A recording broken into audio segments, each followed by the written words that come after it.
First law, law of evolution. In what do they evolve? In love and wisdom. Without love there is no evolution. Without love there is no wisdom. Without love there is no happiness. Evolution depends upon our own will and effort. The spiritual world. You said at the beginning that the life of a spirit did not start with birth. That's right. What is there before birth? The same as afterwards, life, alternating periods of life without being. Attached to the physical world with periods when the being returns to the physical world, incarnating as a newborn baby. So life does not start with birth? No. And we have all had other lives before this one? Yes. And where are we supposedly before being born? In the spiritual world. And what happens after we die? When you die, you detach yourself from the physical body and return to the spiritual world where you came from. In other words, you continue your life as a free spirit without being attached to matter. Put another way, and to summarize, all of you are spirits that come from the spiritual world and link yourselves to the physical world, incarnating in newborn babies, spending a period of time physically incarnate until the death of the body. It is that moment that the spirit detaches from the body and returns to the spiritual world. This maxim regarding the origin and destiny of the human being was already declared by Jesus in a simple but very meaningful phrase, which has not been totally understood up until now, and is mentioned in the Gospel according to St. John 3:13. No man has ascended up to heaven, but he that came down from heaven. But in what conditions do we return to that spiritual world? Are we awake? Are we conscious of what has happened to us, or, as some religions believe, do we remain in a kind of lethargic state until something happens at the end of time? On the contrary, you are much more aware of reality when you are in the spiritual world than when you are incarnate. Don't think that just because you are not incarnate you lose consciousness or enters into a state of perpetual somnolence.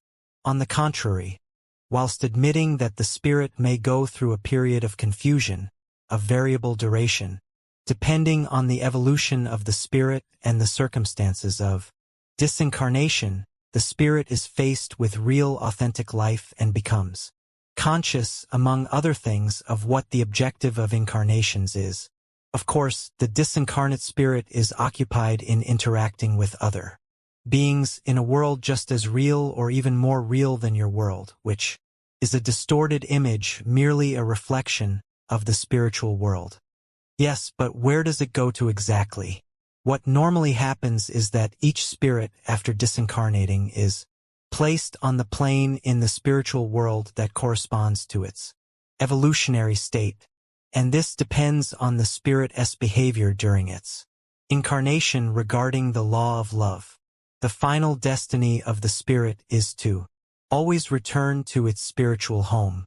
However, those delinquent spirits that have carried out serious acts against other beings of creation will remain trapped in the lowest vibratory level of the inferior astral due to the burden of their actions. In the opposite extreme, the spirits that have overcome a major part of their egoism and have behaved lovingly will rise to the highest vibratory bands of the superior astral.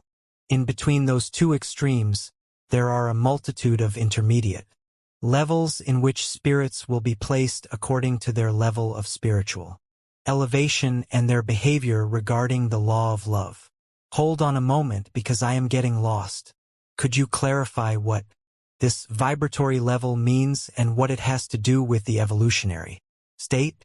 The vibratory level refers to the manifestation of the evolutionary state of the spirit on the energy plane. We could say that the manifestation of love on the astral or energy plane is the high-frequency vibration. Therefore, the high-frequency vibration corresponds to the astral body of the most advanced spirits that have a greater capacity to love and that are detached from egoism. The low-frequency vibration is characteristic of spirits that have not advanced very much and still act with egoism. Within those two extremes there are spirits that are at intermediate levels of evolution and, consequently, with intermediate frequency vibrations. Each one of them, depending on their evolutionary state after disincarnation, will be placed on the plane corresponding to their vibratory level.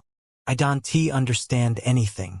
You talk to me about the spiritual world, vibratory levels, energy planes, inferior and superior astrals, but they are such ambiguous terms to me that I don't know what they mean exactly or what they refer to. Could you describe to me what that supposed spiritual world is like, where those energy vibratory levels, or whatever they are called, are exactly, and what inferior and superior astrals mean? Describing the spiritual world in full detail to someone who is incarnate and cannot in that state appreciate it in its entirety is extremely difficult. It is like trying to explain what color is to a person who has been blind from birth. Nonetheless, I will try to clarify some aspects regarding this subject, especially concerning those parts of the spiritual world where religious ideas or beliefs have portrayed a mistaken or distorted vision in relation to reality. First of all, I would say to you that the spiritual world is not a diffuse or empty world without forms and where spirits wander around idly, not knowing where to go. It's a real, palpable world which has always existed and will always exist. It is the real home of the spirit because, unlike physical worlds which have a beginning and an end, it can never be destroyed. But if it is so real, why can't we see it? The fact that it is not visible to you does not mean that it doesn't exist. When you are incarnate, your perceptions are limited to what your physical senses are able to capture. For example, you define light as a set of waves which vibrate at different frequencies. The spectrum of visible light that you are able to see is limited to the 7 colors of the rainbow, increasing the vibratory light frequency from red to violet. However, there is light above and below that range of frequencies that you can see but which also exists and that you have been able to detect by using devices. Above the violet-colored frequency are the ultraviolet light, X-rays, and gamma rays. Below the red frequency are the infrared waves, microwaves, and radio and television waves. Something similar happens with perception regarding the spiritual world. Continuing with the analogy of light waves, you could say that the spiritual world moves within a range of frequencies that your senses are unable to capture, and within that range there are frequencies of higher and lower vibration. But if it exists, it must be composed of something. We know that the matter of our world is composed of different kinds of atoms which are joined in different grades and forms, and from the combinations of these atoms emerges the matter from which our world is made, having its own particular physical properties. In the case of the spiritual world, is there some kind of raw material from which all the rest is formed? Yes, you could call it vital essence or spiritual principle. And what is its nature? This is complicated to explain, but I will give you some clues to help understand it. Through the work of Albert Einstein and the subsequent development of quantum science, you know that matter is no more than a form of condensed energy that atoms can decompose into more simple particles, and that from this decomposition a part of the matter is transformed into light. Consequently, although light and matter have such different properties to the point that they look like independent things, the difference between light and matter is not their essence, but rather their structure and level of condensation.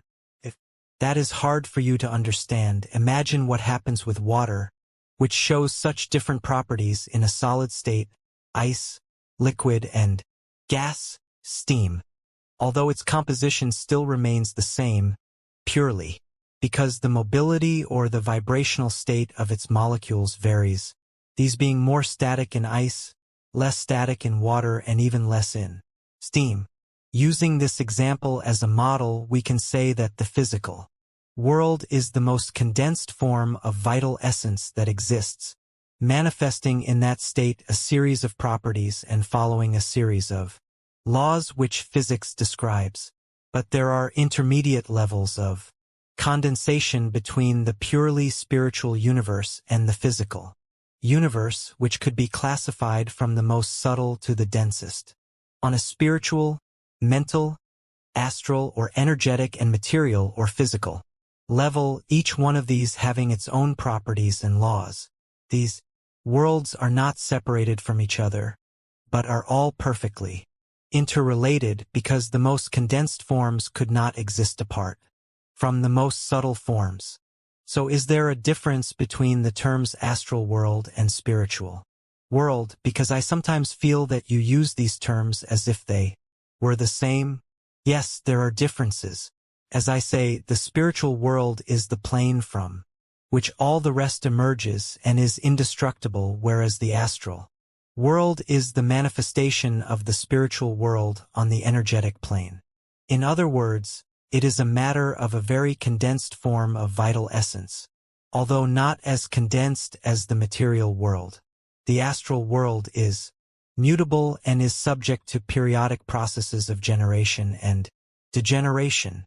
So when I refer to the spiritual world, I am actually referring to the sum of the three most subtle worlds, spiritual, mental, and astral, which are beyond your perception, in contrast to the term physical world, which refers to the world that you know.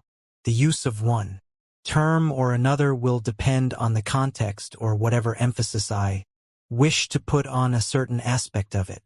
I will normally use the term spiritual world as a more general and broader term, whereas astral world is a more concrete term because it is the part of the subtle world that is closest to the physical world. I get the idea of what you are saying, but when you talk about the astral world, what are you referring to exactly?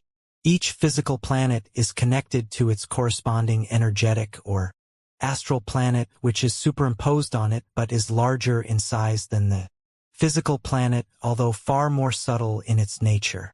Let us say that if the physical planet is the size of a coffee grain, the astral planet could be equivalent to the size of a balloon but of an energetic nature, the coffee grain being at the center of the balloon.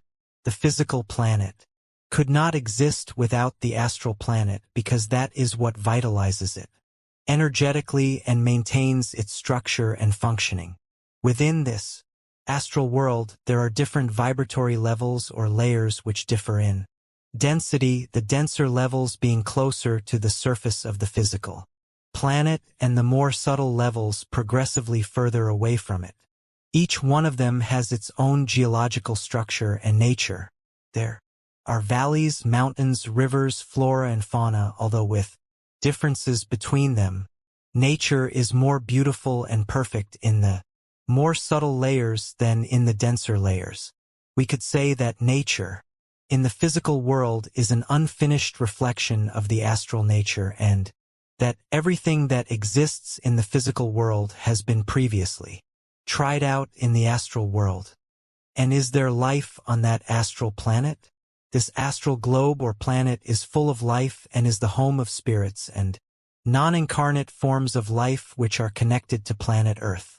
It is the origin of the majority of beings that are born and the destiny of those that die in your physical world. When previously I have said that when spirits disincarnate, they return to the spiritual world. What normally happens is that the spirits are placed in one of those vibratory levels of the astral planet that corresponds to their energetic level, which in turn depends on their spiritual level. We are now on one of those levels, and the nature that you see around you is specific to this vibratory level. You say that there are spirits living in the astral world and that they are the ones that incarnate on Earth.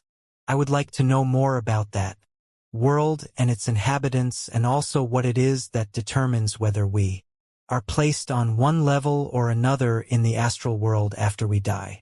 Oh, and explain to me outright what the superior and inferior astral refers to, because you haven't done that yet. All right, As I have said previously, since there are spirits living on each one of those vibratory bands of the astral world, they have also created their own civilization out of the natural elements. As the spirits evolve, in other words, detach themselves from egoism and become more loving, their behavior in love makes them increase their vibratory frequency, which allows them to ascend to the vibratory planes which match their new evolutionary level. According to this law of vibratory correspondence, the more advanced spirits that have a more subtle nature live in the more subtle vibratory regions which are further away from the Earth's surface, whereas as we descend to progressively denser layers, we will encounter communities of less advanced spirits whose nature is denser. As a consequence of this, civilization is more perfect and advanced morally and technically in the more subtle layers than in the denser layers. Although this is a purely arbitrary division, we could group these different vibratory levels into inferior, intermediate, and superior astral as they increase in vibration or diminish in density. The spirits from the superior astral are now absolutely clear as to the destiny of the spirit and are in the phase of conscious evolution. They focus all their will and effort on advancing spiritually and helping other less evolved spirits to advance, although these are often not conscious of the help they receive. That is basically how they occupy their time.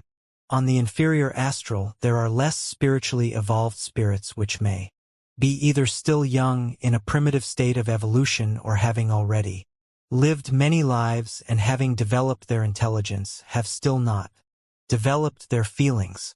On the intermediate astral, you will find spirits with an intermediate level of advancement. This is where most incarnate spirits from Earth end up after incarnating, although to get here many have spent quite a long time in the inferior astral, having been temporarily held back due to acts carried out against the law of love while they were incarnate.